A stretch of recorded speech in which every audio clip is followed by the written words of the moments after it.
it's not keywords anymore. Like it is for search, but even just because now people have all used an LLM like ChatGPT or Google AI or Gemini or whatever, people are even starting to search just in Google slightly more chatty. You know what I mean? Like it's not so much like best runners for soccer. It's just like, oh man, I'm like 48 years old and like I want to play outdoor soccer for the first time in 20 years and I just need some new shoes. And then it's just like how could you ever have figured out that would be the keyword?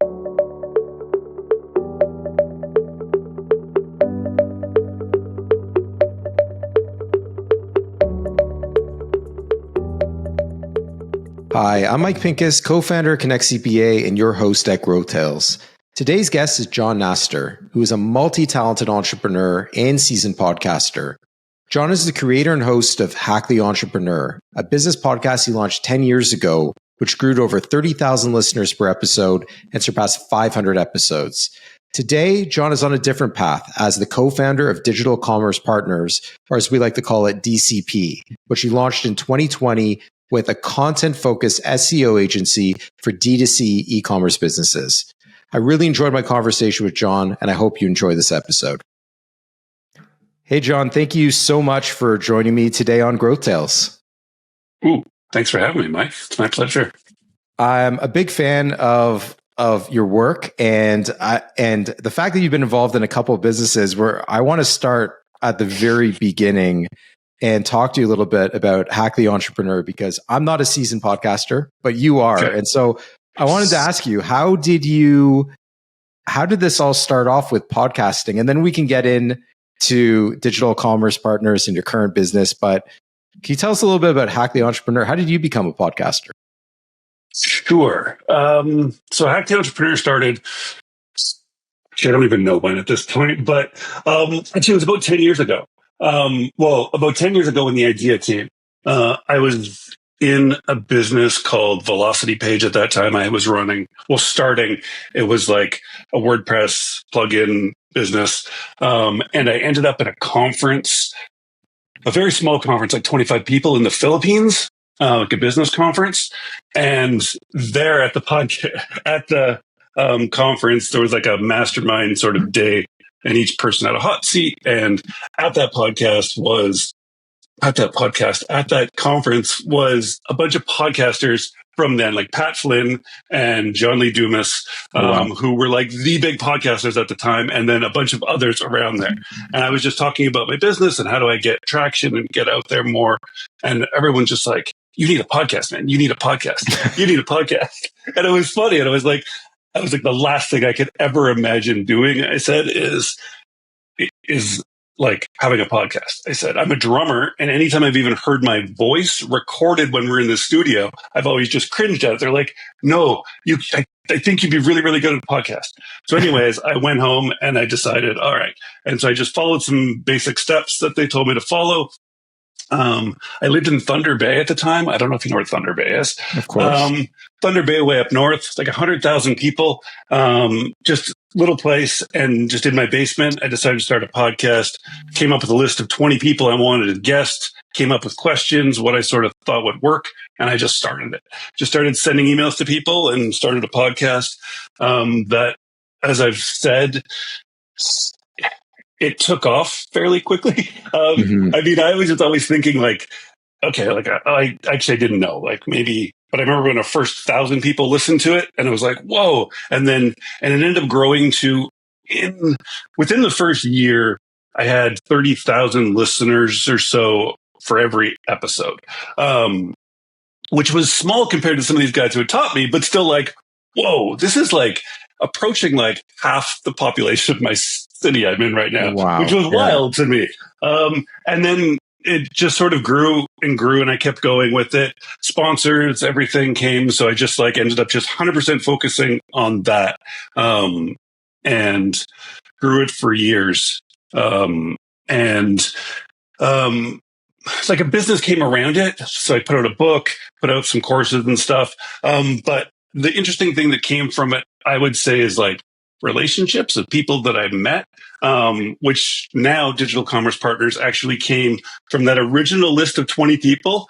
I ended up partnering with one of the guys on that list who I didn't know at all. He was just like, literally like, I want to talk to this guy and I want to talk to him and like understand what he understands about business. And so he won't just get on a call with me, but if I'm like, hey, I got this podcast, do you want to get on? He's like, yeah, sure, I'll get on and talk to you. And so that sort of led to the podcast eventually hitting 500 episodes. I think I did to 503 then. I was just like, as I got to 400 and beyond 400, I was like, I'm getting kind of exhausted of it. But I decided that I needed to get to 500. So I got to the 500 and then I should have just quit then, but I went to like 503 or something and then ended up taking a hiatus when I went and launched Digital Commerce Partners from that. And then I want to say that was about 4 years of running the show though, about there, because DCP, like Digital Commerce Partners, was launched in 2020, January or February. And so Hack the Entrepreneur was just wrapped up at that point, basically. Wow, yeah, that's a lot of episodes. By the way, you have a radio like voice, and so maybe that was part of. That was kind of the joke, and I was like, I just despise my voice when I hear it played back to me, and so, but I guess it was good. I was pushed, and I was obviously given some super good guidance by people to help with it. And really, it was just, again, it was an early time in a medium that one thing, it wasn't easy, but like you could get just guests. And also it was just, there wasn't a lot. And so people didn't have thousands of business podcasts to choose from. There were still hundreds, but I felt like I knew positioning enough and I just sort of like went to a different angle rather than tactics. We never really talked tactics on my show because I was like, there's just so many shows about tactics, which are super beneficial. But I was like, I want to know like how people think about business, how they decide to make these decisions and how they think the decisions they've like made have led them to where they are, right or wrong. And then where that comes from that.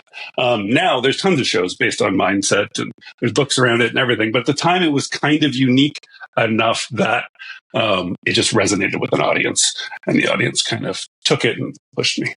Yeah, it's amazing. And it had a catchy title. So it had a mouthful of a title, Hack the Entrepreneur. I can't even remember how that name came about. I think it was a lot of just like talking to some close friends who are in business and then also like being on like namecheap.com and like trying to find a domain that existed, like that wasn't bought already. So, yeah. But yeah, that's where it came from. And podcasting now, it's been 5 years since I podcasted on an active basis. Now I just guest on people's great shows. Which is really cool. And now, John, you've centered your attention around Digital Commerce Partners. I'm going to call it DCP for DCP. Simplicity now, that we have the name of the business out of the way. But what does Digital Commerce Partners do? Digital Commerce Partners is a content-focused e-commerce company. No, SEO company for D2C e-commerce. So I say content-focused because we don't do like backlinks and off-page sort of PR work or anything. Everything we do is focused on your site and your content. Most companies I feel that are established in their markets don't typically need more of backlinks and PR and stuff like that. Their site needs to be cleaned up and they need the right content in the right places. So that's who we help, which is different than who we helped when we started. But this is who like our definite like ideal customer now and has been for the last 2 years are these D2C e-commerce companies. Right. And in terms of size, John, like what's a typical size do you help companies of all sizes, or is there a certain segment that you work better with in terms of helping them on that D2C e-commerce journey? Yeah, typically it's customers that are doing like 15 million in revenue or higher. We've worked with clients at like the 3 to 4 million range, which can work as well. It's just I find that typically when you're starting an e-commerce company, especially if it's going to be successful, they really can dial in their market and their audience and their products with paid media way faster. But that gets expensive. And like all of our best clients come to us, they're still investing millions of dollars into paid traffic, but they know exactly who they're targeting and what they're selling. And then we just need to like organically also build out a channel for them that's consistent. So it's not so much for like, I just started a Shopify store. I have these products and I want to, because it's SEO takes a long time. It's expensive. It's super, super profitable once it kicks in, but it's not the place to start, at least for most people. If you're doing it yourself, then sure. But otherwise, for companies that are scaling, it's just put the dollars in to paid, get dollar plus whatever out, and you can scale from there. Do you believe in that dual strategy that you have like PPC combined with SEO strategy? Like, is there like 100%. A certain mix that companies should use to optimize, or is it like, I guess SEO is the highest long tail return because of the fact that you don't have to keep recycling money into it. But what are your thoughts on the strategy between paid versus organic? I think they work super, super well together. If we want to test out keywords or topics, paid is the way to do it because it's faster and we can just, and then if we see that it's profitable, basically, I want to see all your PPC data, everything that's profitable for you that you're paying into. I want to make sure that you also like rank number one or highly visible for those organically as well. Whether it's probably not right now because you don't have the right content around it, but that's my job. So that you can do that. So I don't think a company looking to grow in any way, I think needs both. It's just that PPC, when done right, you can get dollars back right away. You can't get that with SEO. I mean, we can do that sometimes for clients, but that's only because they come to us with like an 18-year-old brand and website and they've built up, they have the most amazing backlink profile and there's PR everywhere, but they just have never targeted their site to it. They've just been like, which is something we've ignored. And now we need to do it. They come into us and we can just like, okay, we can do this, this, this, this, and this. We do it and we get like almost nearly instant results for them organically. That's not because of us. That's because they have the perfect site and the perfect, like, just basically the brand presence in the market for it. But they couldn't have done that if they hadn't have been executing on their PPC all along, and continuing to do it. I've never told one of my clients, I don't think I'll ever tell one of them to turn off their paid traffic. To me, it's a different place for it.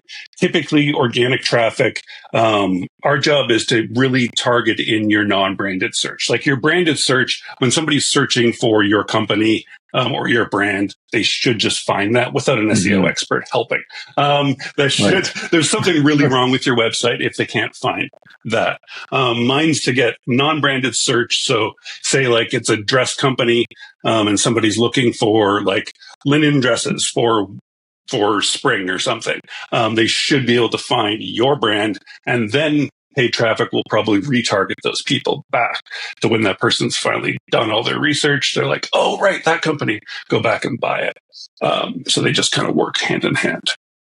I find that interesting that there's companies that are 17, 18, 20 years old that have everything they need to be SEO machines, to what you're saying, but they've never actually put attention to it to draw so they have the asset, but it somehow just needs the light switch turned on in order to draw the traffic.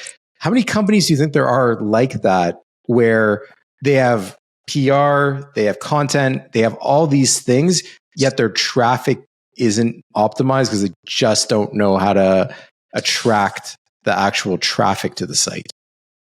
So many? Oh, wow. I mean, there's endless ones, I think, just because we work across so many different markets. Like we work with D2C companies, but like they can be selling basically anything. And we've worked with companies selling some of the wildest products.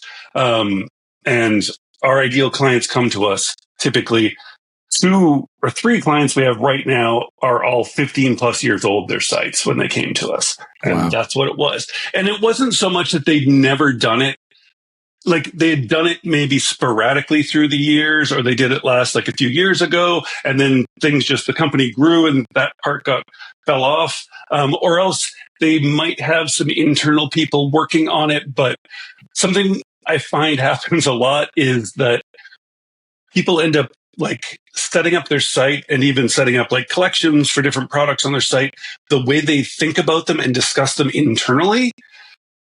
So they can call a product like just like apparel rather than like ladies apparel in this sense rather than like ladies dresses over here, even though that's what they're trying to sell. And like nobody's really searching for, you know what I mean? So it's like you can get these disconnects, or they just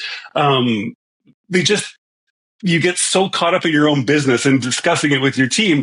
They're like, that's how you just, well, of course, that's how it goes on the website. And it's like, other people are like, I don't know what you guys are selling though. And it's like, oh, we're selling this and we want to sell more of it. It's like, why does your website not say that? They're like, oh, we never even thought of that. Happens all the time. Mm-hmm. Like literally, I've done this with women's dresses. I've done this with men's suits. I've done this with custom printed t-shirts this year for one of those huge custom printing t-shirt companies. Are like, we want to rank for custom shirts. I'm like, okay, so do you sell custom shirts? Yeah, that's all we sell. Okay, so why doesn't it say custom shirts anywhere? And they're like, well, we talk about them like, I'm like, oh, I see. Okay. So that's just how it is, right? It's a company trying to be a company, and they're a retail or a manufacturer, and they're doing everything else in the company except this one small part, which is the SEO part to sell D2C. And that's just where we come in. And I think it's why we can be so valuable, because just small things we can do that we know, and we can come in sort of externally and see it as like a potential customer, not as part of the team. And they'll just like, you're right. That's what they're called. Why do we call them that? And it just happens over and over and over again. And the market, yeah, I think I don't know how many companies, but there's lots. There's thousands of them out there. Yeah, it's funny how sometimes the simplest unlock is the greatest return. And it's like, it's sometimes just simple. Like people don't realize that you just have to take an action and it can unlock something that you're missing. Yeah, to the point where sometimes people don't even trust it, I've found. And where it's like, okay, well, we have to say that on like the main navigation, and then we need a collection with these terms on it if you want to rank for those. And they're like, but that's everything we sell. So that's just our site. It's like, yes, but all of competition is like this. And then people still will have to work for us for like 3 or 4 months before they'll just let us do something that'll take us an afternoon to do. And will literally sometimes has been worth like millions of dollars a month in revenue. Yeah. And then they do it and they're just like, whoa, but they didn't trust us because they're just like, well, that can't be it. Like that honestly cannot be the answer. It's like, well, it is. And I've told people before, even on sales calls, I'm like, even if you don't hire us, just please, whoever, just make sure they do that. Even if you don't hire somebody, just get somebody on your team to do that. And then you'll come back to me, I know, in a couple of months, and you'll be like, oh my God, okay, well, what else can you do for us? Because it's one of those things that, I mean, SEO is just not rocket science, man. It's not. It's really putting the right content in the right place for the right person at the right time. And that's it. It's not that much more to it. It's just most people are running their businesses. And there's just 1,000 other things to do rather than focus on that. So we focus on that for you. Yeah. And Jon, you brought up the word trust. And I totally understand the world you live in, because all you hear all the time on social media is algorithms, and they're changing, and then social media and medians that are available to garner SEO is constantly evolving and changing. Yes. And so you grow up in the world where there's Twitter, and then LinkedIn's not too much of a thing, and then LinkedIn's a thing, and then Twitter becomes X, and then Instagram is now monetizing. Like, so I guess what I'm getting at is, I think the challenge that businesses face, as I'm sure you hear all the time, is how to optimize an ever-changing world. And what do you think about these algorithms? And do you think that the media platforms are doing a good job of getting the right content in front of the right people? And like you said, it's not rocket science, or is there something to it that you learn over time how to adjust and how to optimize these algorithms? Okay, so a lot of questions. So the social media aspect, Mike, we don't play in that game. And I think it's why I've just made sure that we stay focused SEO and content focused SEO, because there's always going to be other changing platforms, and they're always constantly, I think, going to be in flux. For SEO, it's still 99% Google. Whether it's Google AI or Google standard search, it's still, I mean, they put out their quarterly earnings last month. It's still record breaking. As much as the sky might be falling, it's like, well, according to them, it's really not. It's kind of the best quarter they've ever had. And as complicated as we want to make SEO sound, Google literally releases like, there's like an SOP type document, like their guidelines. You can follow their guidelines, literally, that they send humans through to check certain websites to verify if they should be ranking or not. I mean, the documentation's there. There's always like, well, Google tells you one thing and then does another. Sure. But it's really like Google before and SEO before used to be easier to spam, easier to fake. I love algorithm updates because typically myself and my clients tend to do better with them because it just gets better at weeding out the spam and the complete crap content that's out there. And there's tons of it. And there's always going to be tons of it.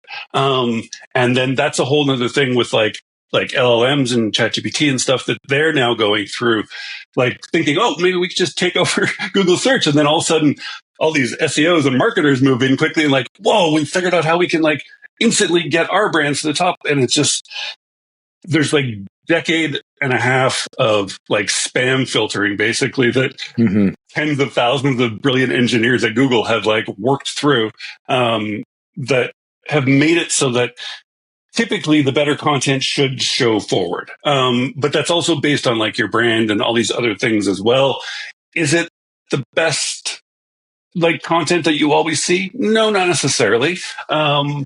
I don't think that's because the algorithm, well, I think it's because the algorithm isn't necessarily as good as it could be yet, but the AI part of it and the machine learning is really, really helping. I mean, even without being an SEO, I think any of us could relate to like looking up a recipe for dinner, and then you have to read through like the life story of the person and their dog died and all this stuff, and you're like, okay, but I just want to know like how to make this baked chicken tonight, and then it's like, oh, and then you have the recipe at the bottom. It's like, why does this work? It's like, well, because you need all this content for it and blah blah blah. It's just, that's a pain in the ass, and I'm hoping and I think that stuff's going away. So Google has always given us what they want on a page, what they want to include in content, what they consider expertise, what they consider authoritativeness, what they consider trustworthiness. They've always told us those things. It has been our job to make sure those things are available on your site, make sure those things are clear, and then make sure that there is this presence sort of around your site and other people talking about it, which do go hand in hand, because obviously the more you get found in Google, the more people talk about you, because you get linked to in other articles. So that's going to still keep changing. And as much as like you go to LinkedIn now and obviously everything, the sky's falling still because SEO is over again. And now it's AI or whatever. It's my clients, all of them still, we presented them some stuff like we found you in ChatGPT here and this and this and this. And here you're now getting 2,200 people a month from ChatGPT. It's like, but you're also getting 450,000 people from Google. And you know what I mean? It's like, and they're just like, cool, can you keep an eye on that stuff? But like, really, let's focus over here because the money is still to be made in Google. It's just how it is, especially with like Google Shopping now. And it's just where people go to buy products is still online. The D2C stuff, I think, is just growing and going to continue to grow. Because it was a lot harder 10 years ago to even go direct to consumer, to build out your own websites and stuff. And now Shopify, I believe, is now Canada's most valuable company, even because of it, because it allows companies just to go direct to consumer. which is powerful, but you still have to be found where that consumer is searching and looking. Yes, they can be found on TikTok. Yes, on Instagram. And all of those exist and all those will continually change. But to me now, you still need your site and you still need ways for people to find them on Google or Bing or wherever it happens to be, or an AI chat. Do you think people are being distracted, John? Like you mentioned, still, obviously Google is king and that has not changed. They also have, obviously, they've been developing AI for an extremely long period of time, even though it's not talked about a lot, but they've been at the AI game for a very long time. But it's no secret that everywhere you look in the media, people are talking about ChatGPT and people migrating to use ChatGPT for search. Do you think the trends are going to change, or do you think Google will continue to dominate because of their head start, at least in the SEO environment? Meaning, it's not like they're absent from AI. So, but what do you think that makeup will look like between ChatGPT search, Google search over the next 5 to 10 years? Do you have thoughts on that? I do have thoughts. They change almost as much as the AI search itself, so about daily. Until ChatGPT 5 came out 2 weeks ago, I think, it was like there was quite some doom and gloom because I saw clients who were not visible there was no AI traffic, like LLM traffic. And then all of a sudden within like 6 months, there was not only traffic now, but there's also revenue directly tied to it. It's like, whoa, again, 1%, 0.5%, something like that. So it's kind of like most clients are like, okay, well, that's cool. But that was like with ChatGPT 4. ChatGPT 5 seems to be showing us something different, which it's probably just my bias as an SEO. I'm like, oh, wow, I think this is actually might be what saves the whole thing.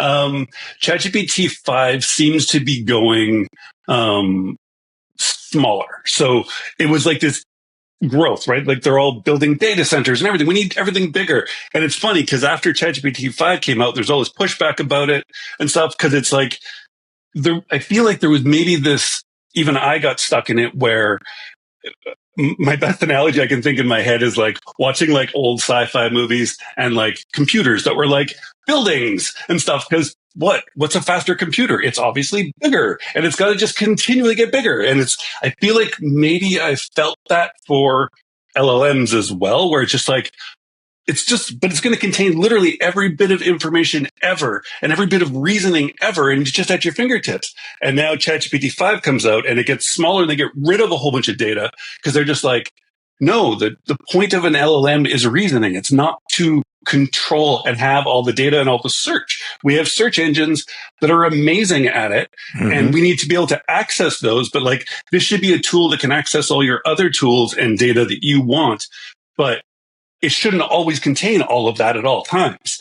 That's kind of what Google has. Right. And they're really good at it. But LLMs should be reasoning tools that can access these things when needed, but they're not really for just like, just for basic like Google searches and stuff. And also now in August, we're seeing the first month, and I'm seeing it across every single one of my clients, there's actually a slight dip in LLM traffic. So it was literally exponential and it was like wild to see. And I was like, where is this going to be in 6 months? Like, this is crazy. And these for sites that get like 500,000 visitors or something a month from Google still. So they're big, popular sites and they make sense that they're getting a lot of visibility. But I was like, is this just going to go like parabolic? But now there's this dip and it's like, obviously that can just, when we pull out, it's like 6 months or 12 months from now, we might not even see that dip, but it's still kind of like interesting. So maybe it is going to be something different. So I don't know. My mind has changed a lot just since ChatGPT 5. And even just like, I love there's an interview with Sam Altman from OpenAI. And he was just like, we're nowhere near there yet, but like ideally the perfect LLM should be, or like chat should just be like on your phone where it's just literally self-contained or on your computer where it has access to all of your stuff and you can connect it to any other tools and data you want anywhere else. But it's just the perfect reasoning tool. That's what it is. And that's all it should be. But it should be tiny. It shouldn't need like to cover farm fields full of data centers over and over and over. Like things don't need to get bigger in that way because they just can't for one reason. And it's too much processing when we just need small stuff. So I don't know where ChatGPT 6 will be. I don't know where the next Gemini will be. But to me, the way I'm seeing LLMs now, which again is very different than 3 weeks ago, is kind of like a TikTok or something. Not that it's social media, but it's a different channel. It's a different channel where people will start researching and talking and doing stuff.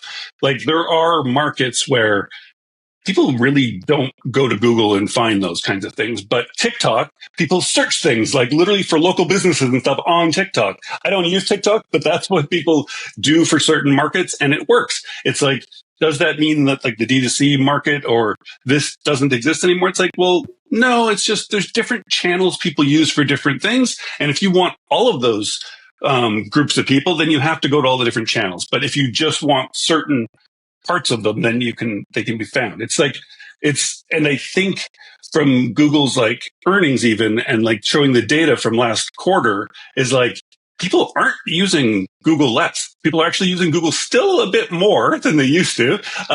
But they're also over here now in ChatGPT also searching stuff. It's not just like, well, no longer using this, just doing this. It's a new place for people to communicate and like, I think research and understand ideas, but also create lots of stuff. People do. I'm pointing over here because that's where my ChatGPT is on that laptop staring at me. But I use it all the time, but I use it for like a lot of just like ideas and like bouncing things off it and stuff like that. Not so much for just searching. I'm not against it. It's just sort of, I know where to go find things if I need to. So I think it ties in with like, well, what about LinkedIn and then Twitter turning into X? To me, LLMs are going to be just another channel. Like there's also, there's agencies out there like DCP that only do social media and they're amazing at it. And they probably make some of their clients a killing. Do I do it? No, I don't. And I don't need to. I do this. And this is a really good channel for certain people. Should you also do that? Possibly. Should you also do that? Probably. Should you do that? Sure. It's like there's endless channels and it's kind of, where do you pick and choose from which ones? And I don't know if they're going to. The best I can say is I think that they're going to become distinct things from each other rather than there was this weird like search AI that was like melding and people, it seemed like they were going to have to become one and the same. And I don't know. I don't feel anymore that that's how it's going to be, but also we could get off this call and there could be a whole new announcement of ChatGPT 6 and now it's right. Or who knows? Like it just changes so fast that I don't really know. But for now, I think it'd be wrong for me and my clients to not focus on Google because 99% of the revenue still comes from there. And that's still like doing QBRs last month for clients. It's like year over year growth, still like 20 to 50% in organic revenue. It's like, oh, we should probably stay focused over here for a while it still grows. And then maybe start over here if we need to. Yeah. And I think one of the beautiful things about Google is the fact that they are going to be, it seems they're going to be a leader in the AI space anyways, meaning that we're a Google Workspace company ourselves. Yeah. So a lot of people will be adopting Gemini regardless. AI is being integrated into search. And so, like it is good to be focused on one thing. But John, I have a follow-up question on AI, like around the utility of reasoning. You kept mentioning it as a reasoning tool. Is there any opportunities, I guess, for companies? Keywords are important, picking the right keywords, understanding what people are searching and having strategy around that. AI can also create content very, very quickly. Is there any other ways AI could be used to optimize SEO? Like aside from it being a search engine, like you said, like Google's probably still the leader in that space, but is there any other ways AI could be used to enhance SEO? To enhance SEO? Well, I mean, from the perspective of like content creation, knowing what keywords to target. Yeah. all of that stuff. You now have like a supercomputer beside you over these things that you never had. And does organic versus ChatGPT / Gemini content rank the same? Like I always wonder, if you spin up something from a prompt, can it rank if it has the right keywords just as well as organic content that I just write out by myself? So there's a lot of data being aggregated right now around this. There are no definitive answers. I know that 45 minutes or so before we got on this call, a lead came in for me for a local company, and where it says, "How did you hear about us?" This one was ChatGPT. It's just how it happened. It's not the first one at all. Do we optimize for ChatGPT? No, because I don't think anybody really knows how. We have access to client data that they're getting a lot of traffic, but it's like they just have this presence. And it seems like, from the most recent data I've seen, it seems like ChatGPT is getting most of its search. When you ask it something search related, and it's going to give you back links and maybe businesses that's going to list, best CPA agencies, it's going to Google and it's doing searches of the first like 1 to 5 pages, and then pulling based on its reasoning into there. So doing on both at the same time, effectively.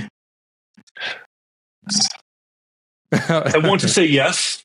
I think that the things that you did or I did 6 months ago and things that you do today are going to help you in LLM 6 months from now. I honestly believe that. I don't think that it's going to change it's not going to change what good content is, and it's not going to change the way, like, still your site has to be crawlable, all of those things, obviously. But like, it was the same with Google algorithms, where people just get all panicked about Google algorithm updates. And I love them because it's kind of like, well, you should have been creating good content. And I really don't believe that LLMs or Google's going to release a new update where it's like, okay, we're going to highlight the worst generated stuff that's like people, and there's like no punctuation. There's no, like, you know what I mean? Where it's just completely gibberish. Like, I just don't think that that's going to be what somebody's going to be like, I think this is what we should start showing. I think it's going to be well structured, well thought out, like logical content that makes sense to answer particular questions. Then, as you asked in there, like, what are the questions people are asking? That's the one thing that we don't know yet. And I don't know if there's a way to know, and this is one of the fundamental changes that I'm seeing within SEO, and working hard with my team to like get our heads around. It's not keywords anymore. Like, it is for search, but even just because now people have all used an LLM like ChatGPT or Google AI or Gemini or whatever, people are even starting to search just in Google slightly more chatty. You know what I mean? Like, it's not so much like best runners for soccer. It's just like, oh man, I'm like 48 years old, and like, I want to play outdoor soccer for the first time in 20 years, and I just need some new shoes. And then it's just like, how could you ever have figured out that would be the keyword? You know what I mean? But machine learning and AI can still parse it from, if you're still writing an article or a product page for that person, it can still figure out that this makes sense, these two. But that used to have to be, that exact phrase used to have to be in there and maybe bolded like 10 years ago for it to work. Language. Exactly. Now it's just natural language, right? And so keywords in that sense, and there are people, I've seen people like releasing, like, and they're like calling it query fan out, and like figuring out all thousands of different ways this question is going to be asked, and then you can answer it on your site. It's like, no, you can't answer that same question 1,000 different. Like, it doesn't make any sense. It's like, if you think that these LLMs aren't smart enough to put these 1,000 ways this is asked into this one answer, come on, it's not a reasoning tool, is it? So it's, I don't know, man. It's like, it's a wild time in this, but the one thing also that has been truly fascinating within it, and this goes back to like keyword tools and stuff, and I don't want to get too technical with you or your audience, because I could nerd out on this stuff all day, but SEMrush, Ahrefs, those kind of things were like the big tools. They still the big tools for keyword research. But now you can like hook up, I use Claude, and you can do these MCPs, which is like a multi-channel protocol, I think. That's probably wrong. But I call them, they're called MCPs, and it allows you to connect to like APIs. And so there's API data for Google AI and LLM data, and you can just chat with it now in Claude like a regular human, like, and tell them like, hey, this is my website and I'm looking to like do a strategy around this, and it will just like using real data from these tools, pull it in and then discuss it with you in a like a human, and then reason and like, no, but I want to focus more on this, or, oh, did you see my page that I already have like this? And I'm like, oh, you're right. Let me read that. And then they work that into the strategy. And it's like, this is pretty fascinating to me. So like using the tools themselves with the data to then try and like create strategies for search, whether that's search AI or LLMs or just traditional search. That's been pretty fascinating to me. And I think sort of if that might be to me the biggest thing that's going to come out of all of this. And it won't even be like my clients will still be like, I don't know what tools you guys use or how you use it. But to us internally, that kind of stuff, I think is going to allow us to do a lot better work and deeper work and be able to like pull in spreadsheets and data and really do detailed analysis of our client and their competitors, and then put together like just a lot more methodical and strategic plans that we just couldn't have before, because it would have taken way too much time to like go through all the data. That to me is pretty exciting. And I think going to make our work better and then be better for the clients. So it's not something that you're going to necessarily see out there, but to us, that's where I see AI really, really. And I've seen the first glimpses of it, and it just kind of is blowing my mind what can be done. That's incredible. And you mentioned Claude. Is there any third-party apps or anything that you integrate in, or are you just using Claude natively, John, where you can integrate into Claude, the site with MCP? You have to use it on your like a desktop download. So I got the Mac version of it.